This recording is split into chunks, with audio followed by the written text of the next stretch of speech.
স্যারের পরিচয়টা দিয়ে আমার বাগানের উদ্দেশ্য কিছু বলেন।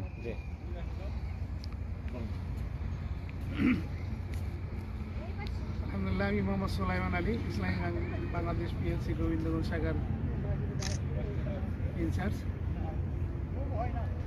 এই ব্লুবাইয়ের বাগানে আজকে হঠাৎ করে দেখতে আসলাম, দেখে খুব ভালো লাগলো। এই বিকালে কমলা গাছের নিচে দাঁড়িয়ে খুব সুন্দর লাগছে।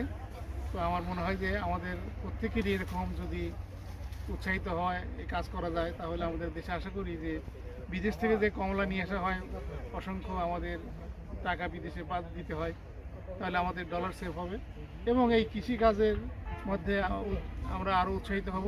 বিশেষ করে আমাদের শিক্ষিত বেকাররা যদি এই কাজে যোগ দেয় তাহলে আশা করি তারা অনেক ভালো করতে পারবেন এবং বেকার যুবকরা উৎসাহিত হবে।